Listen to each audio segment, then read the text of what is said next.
चलिए अब हम स्टार्ट करते हैं आज की गवर्नमेंट टीचिंग क्लास।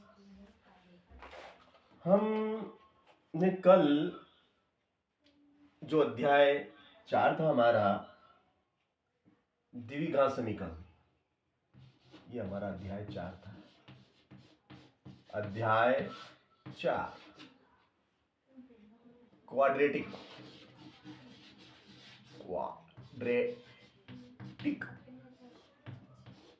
इक्वेशन, ये हमारा अध्याय 4 द्विघात समीकरण इसको कहते हैं, है ना। जी मैं पढ़ा रहा हूं बेटा, आवाज मत कर। वर्ग समीकरण, तो हमारी वर्ग समीकरण ये रही question number 1, 3x square minus 4x minus 7 is equal to 0। ये हमारा सवाल है, ठीक है ना। अब इसमें इस सवाल का हमें विविक्त कर ज्ञात करना है कि इसका विविक्त कर ज्ञात कीजिए और पता लगाइए कि जो ये वर्ग समीकरण है इसके मूलों की प्रकृति, है ना। वर्ग समीकरण ये के मूलों की प्रकृति ज्ञात कीजिए। मूलों की प्रकृति ज्ञात कीजिए। मूलों की प्रकृति ज्ञात कीजिए।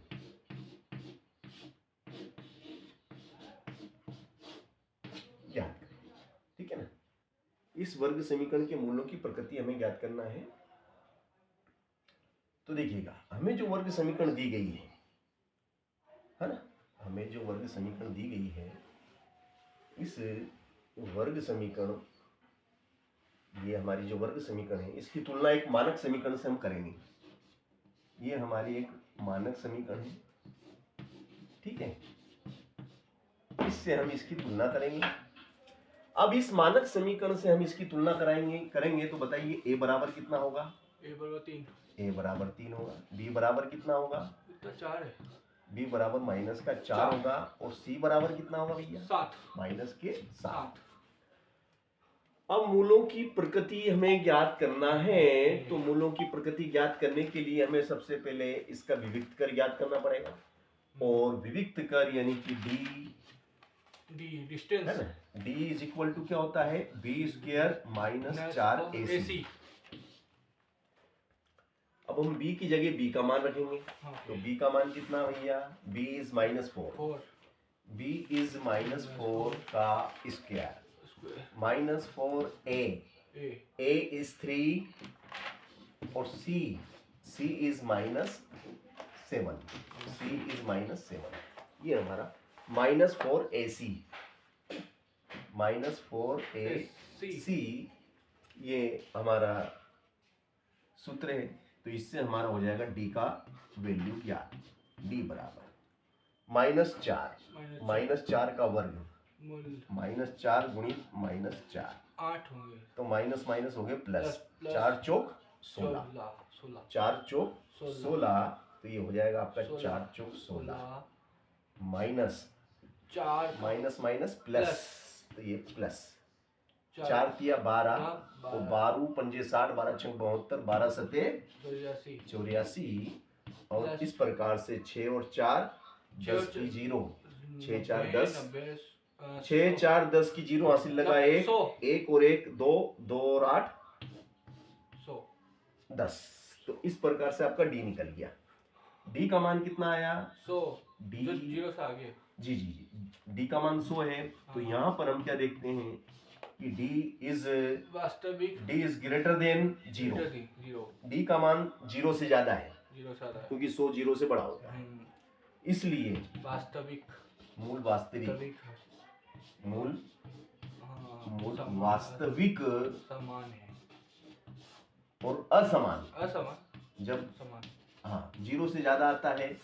समान कब होते हैं? जब डी का मान 0 हो जाए। डी का मान अगर 0 आता तो मूल समान होते हैं, मगर यहां पर ज्यादा है, ठीक है ना। चलो अब मूल वास्तविक है तो उन्हें ज्ञात भी करना है। सारी दिक्कत आ गई। हाँ पेपर हमारा इस बार दिसंबर में है। चलो अच्छी बात है। तो अब देखो मूल वास्तविक और समान असमान है, तो उन्हें हमें निकालना है। तो हम गुणनखंड विधि का उपयोग करेंगे यहाँ, है ना। तो ये हमारी गुणनखंड विधि का उपयोग करके अभी हम निकाल देते हैं। देखो इनके मूल कौन कौन से मूल होंगे, है ना। तो देखिएगा अब आप, तीनों सत्ते 3 गुणी 7, तीनों सत्ते 21, तीनों सत्ते 21, गुणा करें तो 21 आना चाहिए।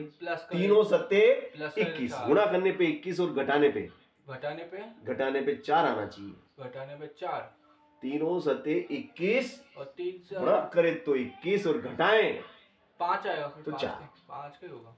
तो भैया देखो 7 3 तो हमें आना चाहिए 4। अच्छा, मगर 4 भी क्या के चाहिए हमें, माइनस के। तो भैया हमें माइनस के चाहिए, तो बड़ी को माइनस की करना पड़ेगा। हाँ, और नीचे और छोटी को प्लस की करना पड़ेगा। अब इसके साथ x है तो इसके साथ भी x कर लो, इसके साथ भी x कर लो, इसके साथ भी x कर लो, -4x। तो ये हो जाएगा आपका 3x स्क्वायर माइनस 7x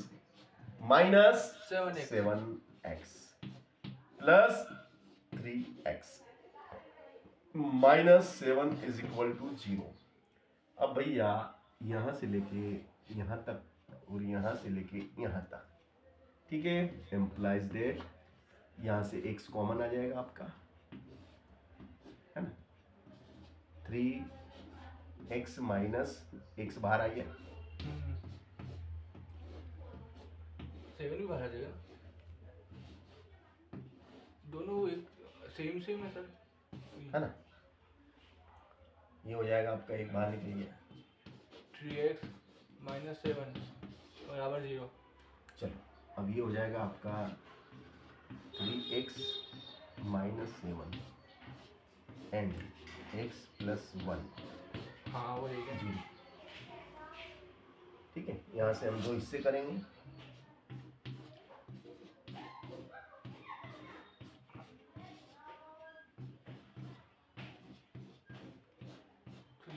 ऋण के साथ उधर जाएंगे तो प्लस के धन के साथ, हाँ, और माइनस के 7 उधर प्लस के तो x बराबर क्या हो जाएगा भैया, x बराबर -7, x बराबर हो जाएगा -7 अपॉन 3।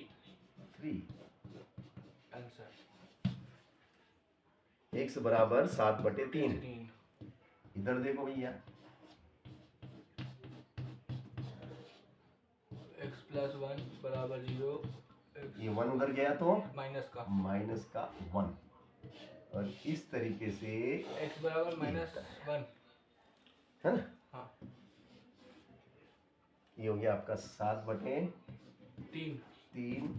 और x बराबर ऋण का 3 -1 माइनस 1, ये उत्तर आ गया 7/3 और ऋण 1। ओके चलो,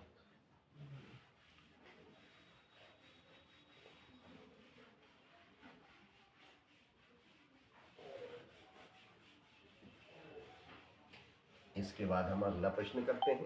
ओके सर, देखिएगा नेक्स्ट,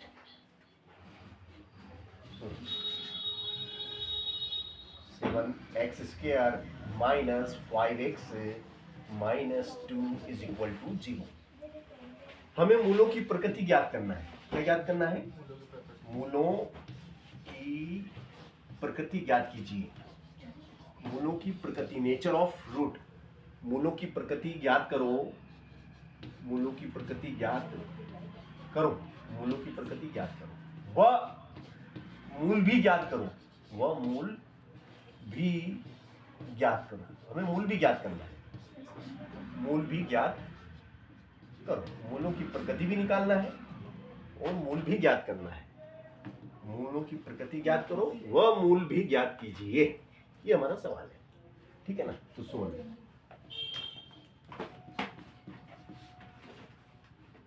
ये 7x square minus 5x minus 2 is equal to 0, ये मैंने समीकरण लिखी, है ना।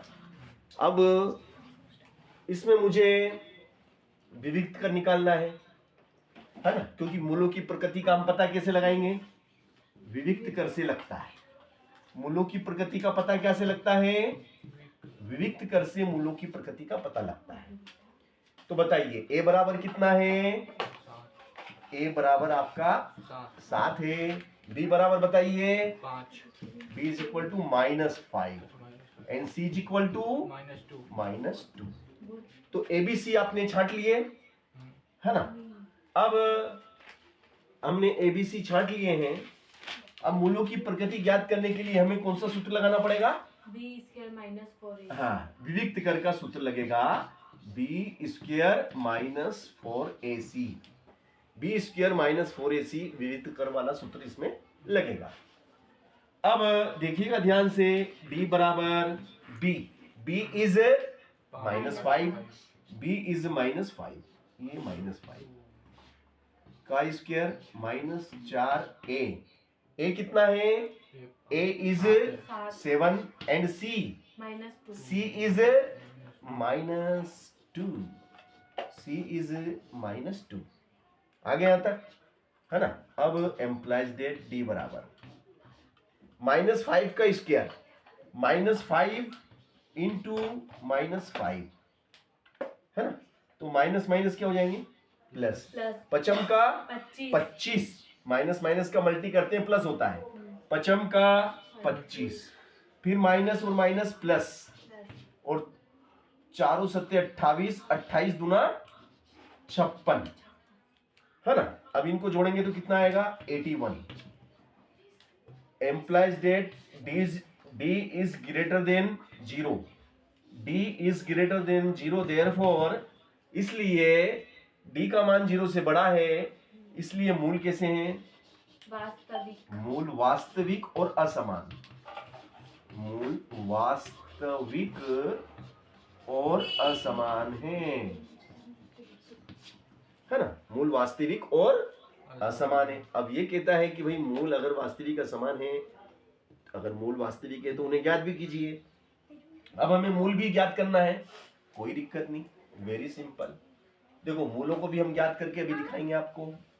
अभी हम मूल निकालते हैं। देखो ये जो समीकरण है इसकी अभी हमने तुलना करी थी आपके सामने, तो हमने एबीसी का पता लगाया था कि नहीं लगाया था? है ना? क्या था? a बराबर कितना था? 7 और b is equal to -5 and c is equal to -2। ये हमारा एबीसी था। अब भैया हमें x के 2 मान निकालना है ना? तो यहां से 7 दूनी 14, गुणा करे तो 14, गुणा करे तो कितना आना चाहिए? 14 आ जाए। गुणा करने पे 14 आ जाए और घटाने पे 5 आना चाहिए।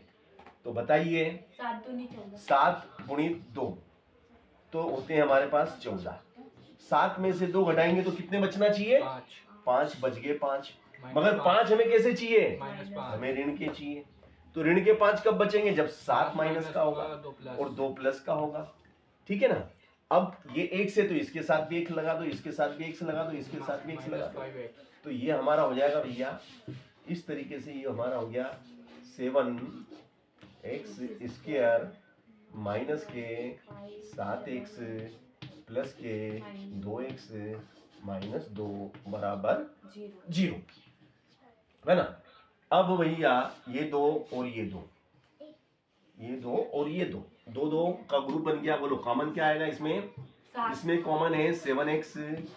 अब ये 7 बाहर निकल गया, x की 2 घातें, 1 बाहर आ गई, 1 रह गई, माइनस 7 एकम 7 और यहां से 2 और 1 से यहां रह गया, 2 एकम 2 बराबर में 0, बराबर में 0। ठीक है ना? अब यहां से हम देखते हैं कि x माइनस 1, ये हो गया हमारा x minus 1 and 7x plus 2, 7x plus 2 बराबर में 0। यहां से 2 हिस्से करेंगे, x minus 1 is equal to 0, x बराबर माइनस का 1 उधर गया, प्लस का 1 हो जाएगा, एक उत्तर आ गया। Next 7x plus 2 is equal to 0। अब भैया ये 7x 2 उठ के उधर गया तो माइनस का 2, तो x बराबर बताओ क्या होगा, -2/7। और इस तरीके से हमने दो मान निकाले, x = 1 and x = -2/7। This is answer, है ना। तो विविक्त कारक के बारे में हमने आपको बताया कि मूलों की प्रकृति कैसी है, और मूलों की प्रकृति अगर वास्तविक है तो वो हमें ज्ञात भी करना है।